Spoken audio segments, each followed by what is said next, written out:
Betty! Betty, it's Jimmy!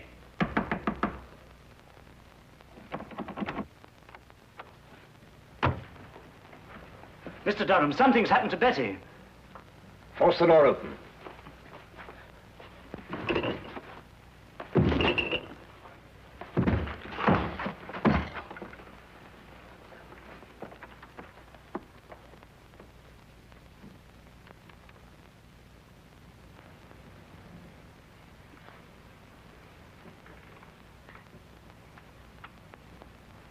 The singing violin.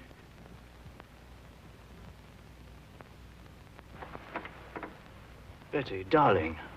The singing violin. It was here again. I saw it. I heard it.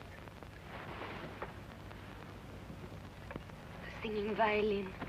I heard it. Betty. I saw it.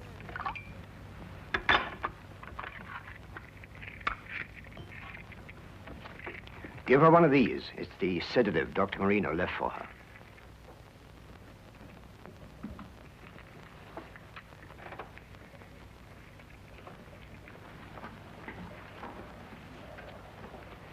She will attend to my stepdaughter.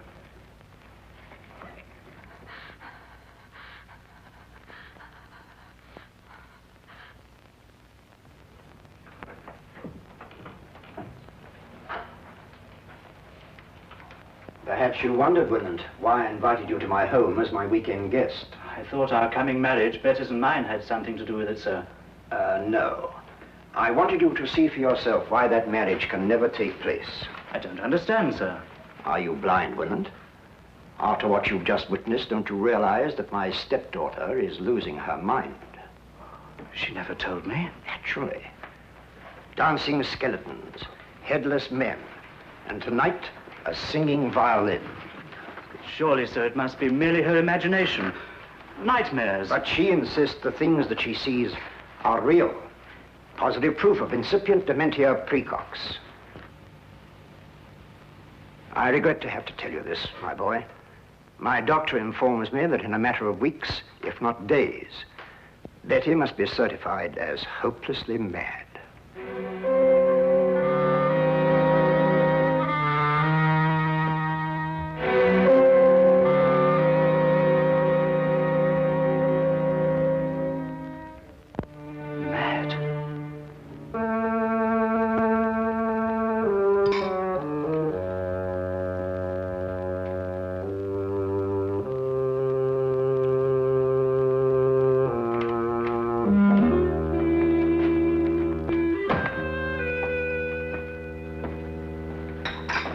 Finished, sir? Yes. Get out the Thompson file, Wilkins. You know that hatchet killer. Yes, sir.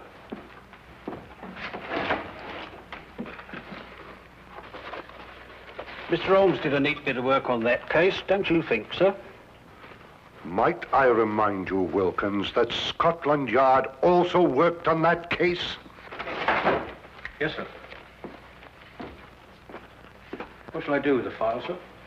Put it in the case's closed file, of course. Very good, sir. Crime seems to be falling off in London this week, sir. It's been a dull week. Yes, it's so dull, I'm going to do something about it. What, sir? I'm going to visit our old friend Sherlock Holmes. I've noticed that when we've got no crime, he has.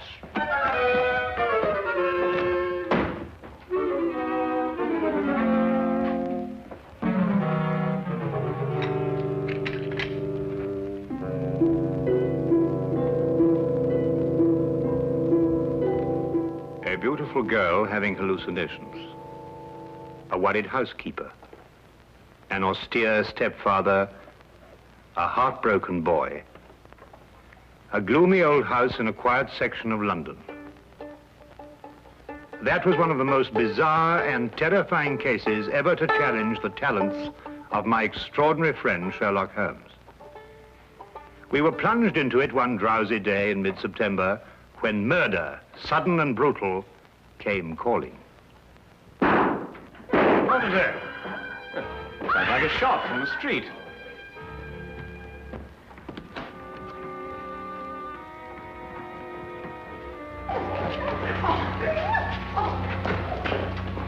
Stand back there. Stand back, please. What's happened to your passenger? He's dead, sir.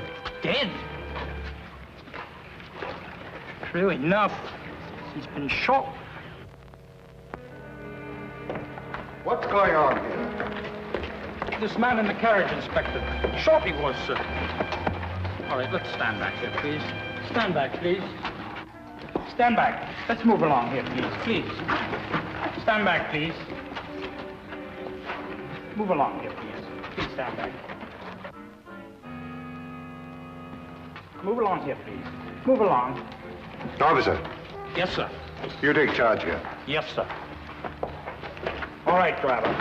What do you know about this? I don't know. We were about to have a visitor. Where? What do you mean, where? Yes, a young man, but he was murdered before he reached here. Murdered? How do you know?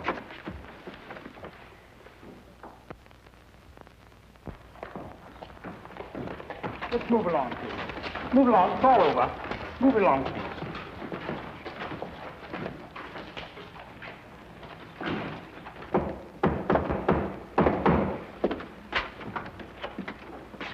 Oh, hello, Lestrade. I've been expecting you. I didn't know myself I was coming here until a few minutes ago. I suppose you also know why I came here? Murder. Both Dr. Watson and I heard the shot. I observed part of the proceedings through the binoculars. This was found in his pocket.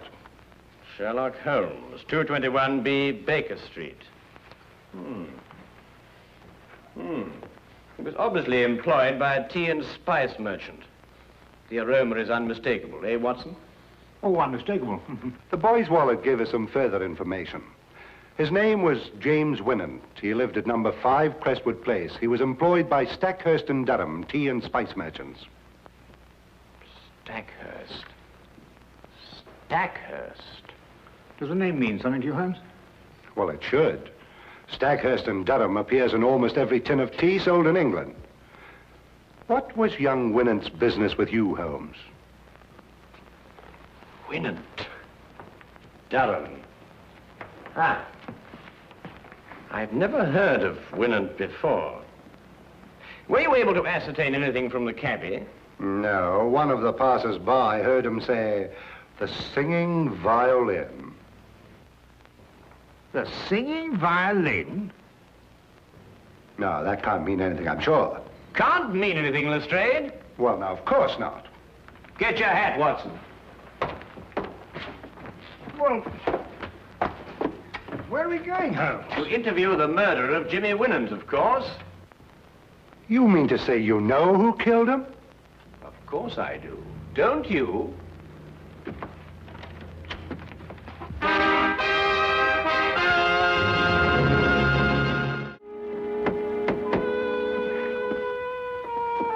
Might I inquire who lives in this dreary monument to great wealth? Guy Durham. Durham? Wasn't he one of the partners of the firm that employed young Winant? Yes, the only surviving member. Stackhurst died 15 years ago. Holmes, you said we were going to visit Winant's murderer. I did. Yes? Good morning. I'm Sherlock Holmes, and this is Dr. Watson. I'd like a word with Mr. Guy Durham. Here is my card. I'll tell him, for all the good it'll do. He left word he doesn't want to be disturbed. Come in.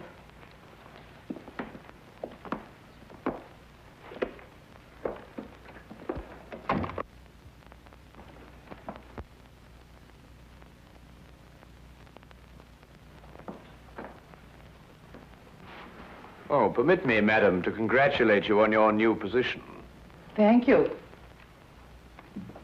How do you know I'm new here? Mrs. Ferguson, who is at the door? Excuse me.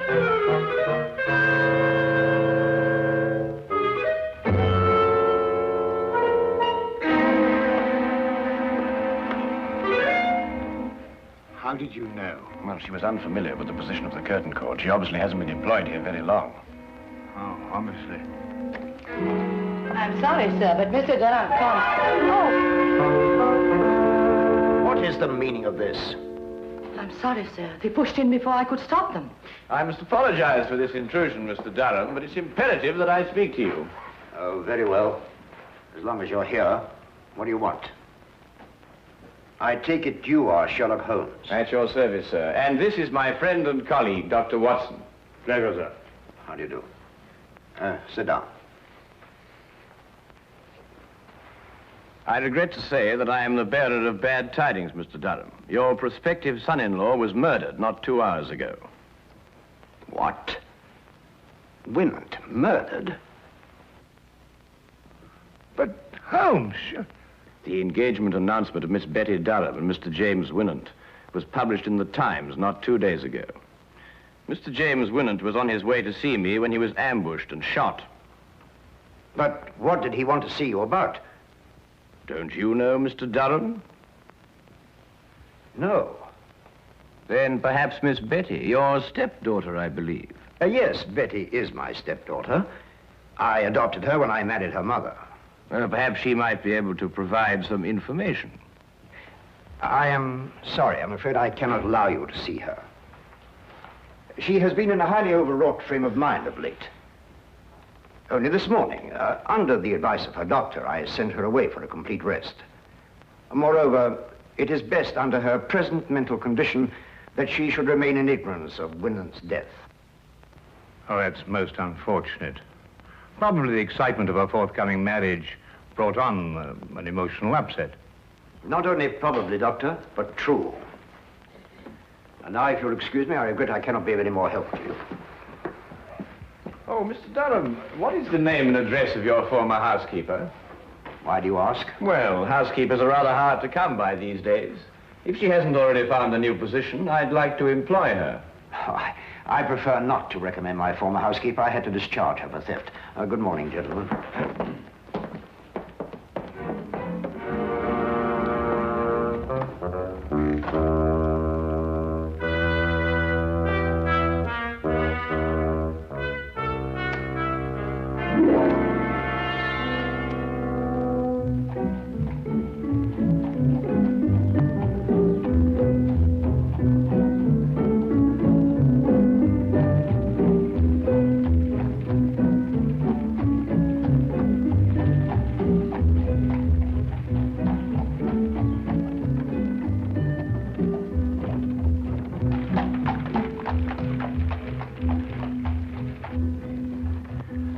Durham is the murderer, Holmes? Yes. Why are you so sure? Well, 15 years ago, Horace Stackhurst died in extremely mysterious circumstances. Stackhurst? Would that be the Stackhurst of Durham's firm? The same. Shortly after Stackhurst's death, his widow married Durham. And the widow is Betty's mother, I presume? Indeed she was. But the mother herself died within a year, and Betty inherited a great fortune. Durham was appointed guardian until such time as Betty married. Oh, I'm beginning to understand. Tell me, Holmes, have you solved the mystery of Winant's dying words yet? The singing violin? Oh, well, that's really very easily explained, Watson, now that the... here we are.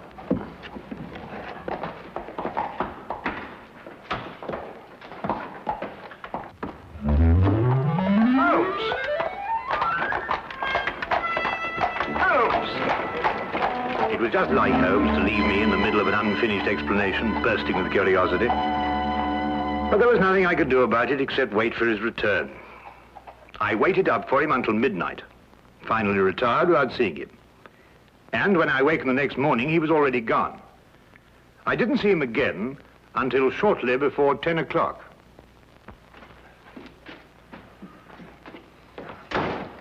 Hello, where have you been? Do you mind going to the window, Watson? What? I've got a surprise for you. Oh. Go on. All right.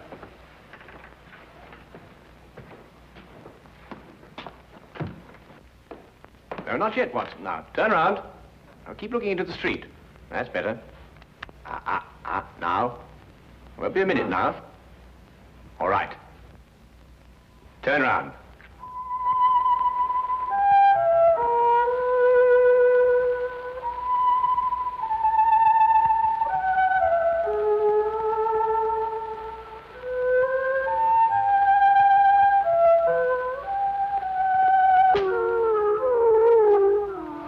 Well, what?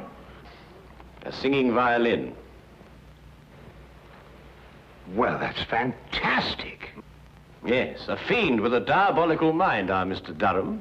Soap on the bow so that no sound should come from it, and this. Come along, Watson. Where to? To complete a plan which this time only you can effect. Oh, really? After you.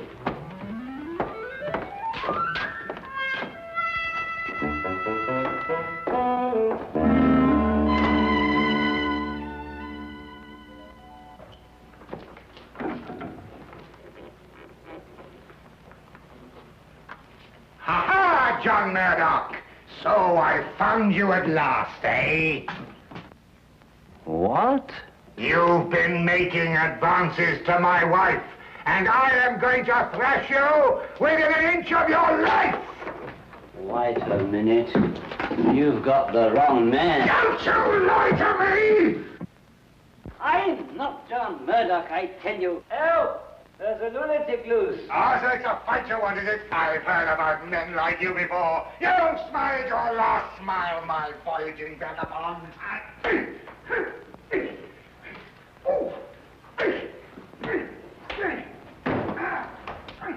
My answer is final, Durham.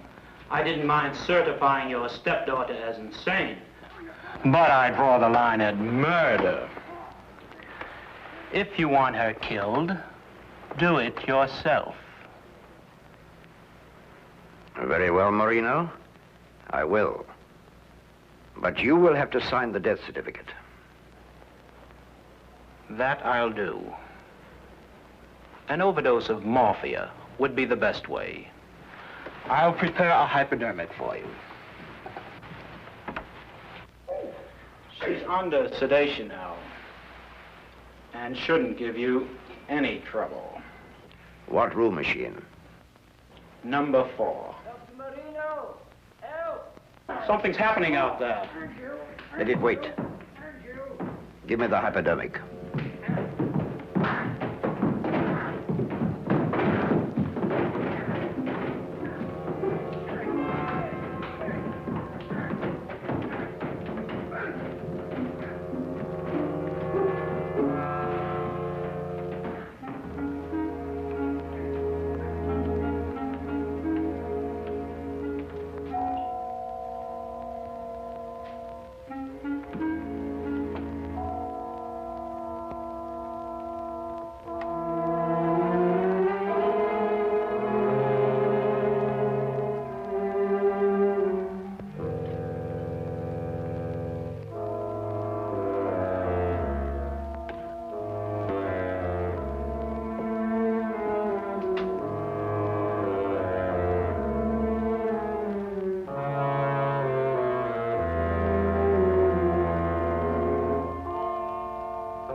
Durand, do you hear me?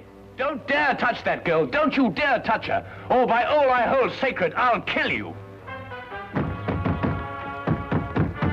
Durand, do you hear me? Durand! Durand!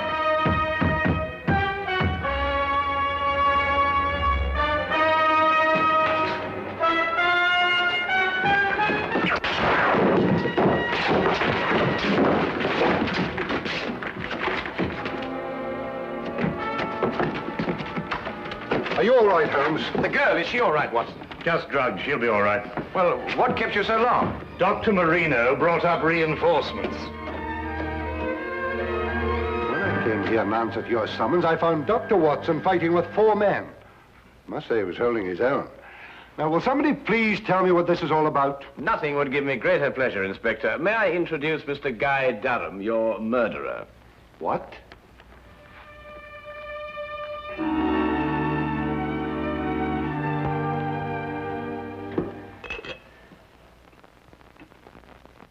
Well, of course, Watson. I knew Betty was in danger when Durham mentioned Marino.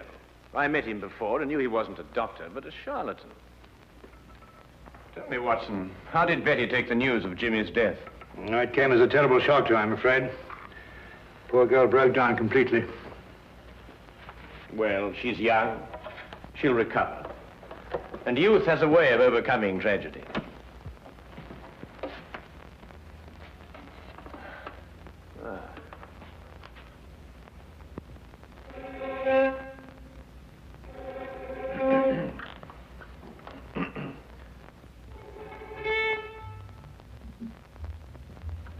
Oh, confound it. I completely forgot that I soaped this bow. It'll be days before I can play again. Really? A wonderful invention, soap. Has so many uses.